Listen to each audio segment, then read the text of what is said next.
Sir नए traders के लिए कोई स्ट्रेटजी बताएं जिससे वो 1 मिनट टाइम फ्रेम पर स्कैल्पिंग कर सकें। ओके, नए ट्रेडर्स के लिए एक ऐसी ट्रेडिंग स्ट्रेटजी बताने लगा हूँ। सिर्फ एक इंडिकेटर यूज़ करना है, आपको मार्केट के ट्रेंड का भी पता चल जाएगा और आपको ये भी पता चल जाएगा कि आपने बाय कहाँ करना है, सेल कहाँ करना है। मेरी कंप्यूटर स्क्रीन पर आए।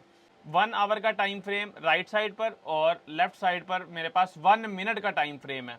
1 आवर और 1 मिनट। करना क्या आपने, इंडिकेटर्स में आना है, आपने लिखना है सुपर ट्रेंड स्ट्रैटेजी। तो यहाँ पर कम्युनिटी के अंदर 20 के इसके लाइक्स हैं। जिसने इसको पब्लिश किया उसका नाम है केवन। और यहाँ पर आपने इसको अप्लाई कर लेना है 1 आवर के टाइम फ्रेम पर और 1 मिनट के टाइम फ्रेम पर। अब जैसे ही 1 आवर के टाइम फ्रेम पर बाय का सिग्नल आपको मिल जाता है, तो 1 आवर के टाइम फ्रेम पर लेट्स सपोज इसने गोल्ड में बाय का सिग्नल दिया 3312 से और इसने बोला जी स्टॉप लॉस लगा दो 3282 पर। आपने यहाँ पर ट्रेड करनी है 1 मिनट के टाइम फ्रेम पर। आपने वेट करना है कि 1 मिनट के टाइम फ्रेम पर बाय का सिग्नल कब आएगा। तो ये देखें 1 मिनट के टाइम फ्रेम पर 3310 से बाय का सिग्नल आया, स्टॉप लॉस लगा आपका 3306 पर और एट द एंड मार्केट ने आपको 3313 पर मार्केट ने आपको मूव दे दिया। तो ये स्कैल्पिंग मूव है। आप इसको 1 आवर के साथ 1 मिनट भी यूज करेंगे, लेकिन बी रिमेंबर डैट कि जब आपको बाय का सिग्नल मिल गया 1 आवर के टाइम फ्रेम पर, तो फिर आपने 1 मिनट पर सेल का सिग्नल कोई ग्रैब नहीं करना।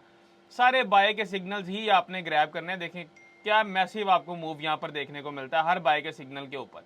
ठीक है, सेल का मूव आता है आने दे, कोई मसला नहीं, लेकिन आपने सिर्फ बाय के सिग्नल्स ही ग्रैब करने हैं। अगर आप इसको 5 मिनट टाइम फ्रेम पर शिफ्ट करते हैं तो 5 मिनट टाइम फ्रेम पर भी आपने जस्ट यहाँ पर बाय के सिग्नल्स ही ग्रैब करने हैं। देखें अगर आपने 1 आवर के टाइम फ्रेम पर बाय का सिग्नल देखा होता और इसके साथ आपने 5 मिनट का टाइम फ्रेम अगर देखा होता तो 5 मिनट पर आपको ये यहाँ से बाय करवाता 3291 से। मार्केट देखिए आपको आउट कहाँ पर करती है, 3318 पर जाके मार्केट आपको आउट करती है। ये देखिए 5 मिनट के टाइम फ्रेम पर। अगर 1 आवर पर बाय का सिग्नल है तो छोटे टाइम फ्रेम पर भी आपने बाय का सिग्नल ही ग्रैब करना है, और अगर सेल का सिग्नल है तो आपने छोटे टाइम फ्रेम पर भी सेल का सिग्नल ही ग्रैब करना है। तो ये जो आपको मैंने इंडिकेटर बताया इसकी कोई सेटिंग आपने नहीं करनी, जस्ट इसको सेम एज इट इज आपने अप्लाई कर देना है और उसके बाद आपने कॉम्बिनेशन बना लेना है 1 आवर के साथ 1 मिनट या 1 आवर के साथ 5 मिनट।